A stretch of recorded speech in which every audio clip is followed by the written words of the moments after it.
y a quelques jours, un pic de pollution aux particules fines avait été décelé à Dijon.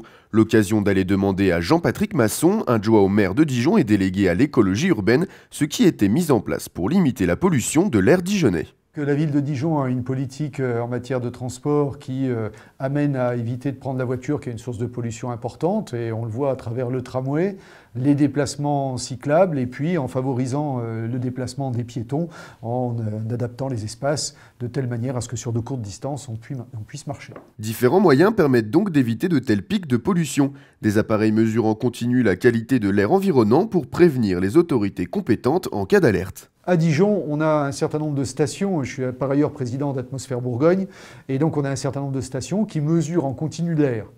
Mais il y a aussi tout un système de calcul finalement de la pollution pour pouvoir faire de la prévision. Et donc c'est très surveillé, on a un plan de protection de l'atmosphère qui est en cours de discussion, qui sera bientôt soumis au public. Donc effectivement, il y a un certain nombre de mesures physiques, un certain nombre de calculs qui sont effectués de manière à ce qu'on puisse surveiller cela de très près. Atmosphère Bourgogne est une association loi de 1901 qui est agréée par l'État pour surveiller la pollution de l'air sur l'ensemble de la région Bourgogne. De nombreux appareils sont placés dans les plus grandes villes de la région pour mesurer tous les principaux polluants qu'on peut trouver dans l'atmosphère. On mesure le monoxyde de carbone, donc le CO, l'ozone, les dioxydes d'azote, les dioxydes de soufre, les poussières fines inférieures de taille à 10 micromètres et pas mal de polluants exotiques comme les pesticides, les HAP, donc hydrocarbures aromatiques polycycliques, les métaux lourds, etc., etc. Une fois les données traitées et en fonction des seuils fixés par l'Union européenne, Atmosphère publie un bulletin d'information ou d'alerte. Dans un premier temps, on va vérifier le fonctionnement de nos analyseurs pour être sûr de la donnée. Et après, donc, on va faire l'information auprès du préfet concerné, puisqu'il y a 4 préfets sur la région Bourgogne, mais suivant la zone concernée, on va avertir le préfet qui, lui, donc, va mettre en place des mesures pour restreindre et faire diminuer cette pollution particulière. Sommes-nous les coupables de cette pollution? De nombreux paramètres rentrent en compte lorsque l'on parle de pic ou d'alerte, mais lesquels sont-ils?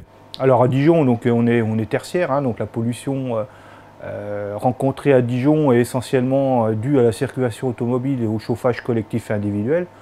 Donc on peut imaginer en cette période assez froide, donc les gens utilisent quand même pas mal de chauffage, donc bon, on tendance plus ou moins à booster le chauffage et donc à surconsommer un peu au niveau des énergies, donc à fabriquer des poussières qui viennent donc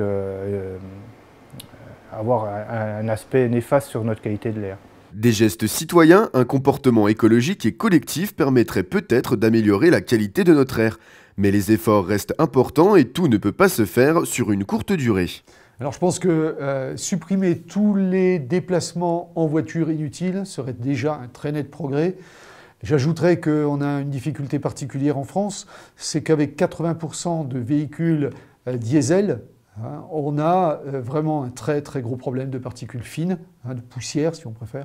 Et donc ces particules fines sont une difficulté puisque ça représente environ 40 000 morts prématurées par an en France. Donc c'est un sujet de santé publique majeur. Donc le conseil, c'est ne prenez pas votre voiture pour rien, prenez-la quand elle est indispensable et déjà on fera un net progrès collectif. Une réaction? Un témoignage? Commentez ce reportage sur dijonsanté.fr.